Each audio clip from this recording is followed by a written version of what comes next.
In this video I'm going to share how I use tiny details from nature to create silver and gold jewelry. When I go outside, like we're walking with our kids or going to a park or we're hiking in the forest, I am always inspired by nature and I am keeping my eyes open looking for beautiful details, like little leaves from a tree or a plant or seeds from a flower.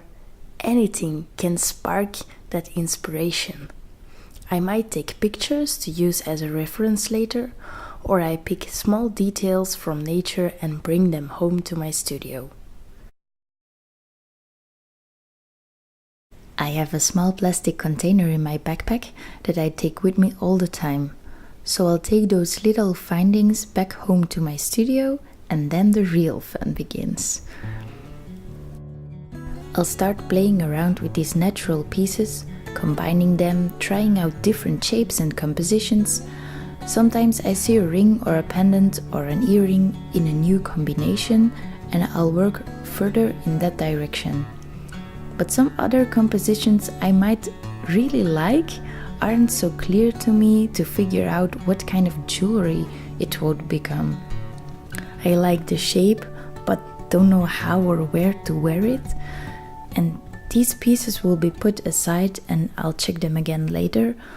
Sometimes taking a break at this stage can be really helpful.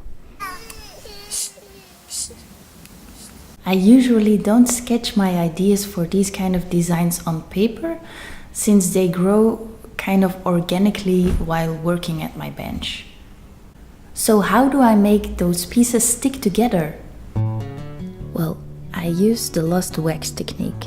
It's one of the oldest techniques in jewelry making history. I use melted wax, like a sort of glue, to stick the pieces together.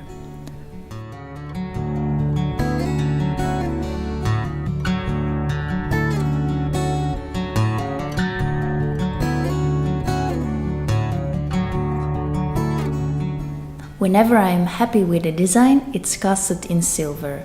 The casting is the only part of the whole process that I am not doing myself, but luckily there are some casting companies nearby, so I can bring my wax models there and they cast it into silver or gold for me, and then the finishing is done by myself again. If you are interested in how this casting process is done, let me know in the comments down below and I can ask the company I work with if it's possible to make a video from the whole process. After that, so after casting in silver, I finish the pieces at my bench. Sometimes they are perfect and just how I imagined them to be, and only need some small touch-ups or changes. But sometimes they have little cracks or mistakes, or casting didn't work out perfectly. I finish all the designs and then see which ones I love most, and these are the designs I create a mold from. So that mold can be filled with wax, and that wax again gets casted into silver or gold. This way I can recreate the exact piece again, or well, exact might not be the correct word, since I finish every piece by hand, and I like it that they are all a little different and unique. So the steps of finishing after casting are the following. Step 1. I'll start by cutting off the sprue with my piercing saw.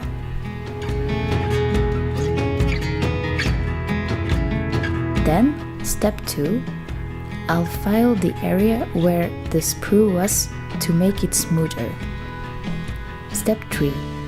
With something like ear studs, for example, this is the moment when I solder the earring post or do any other soldering that I need to do on that specific design.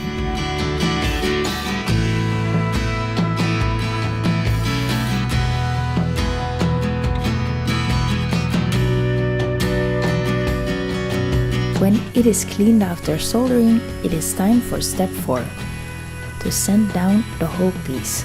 But I'm always very careful with this step because I don't want to take away the natural texture of these pieces.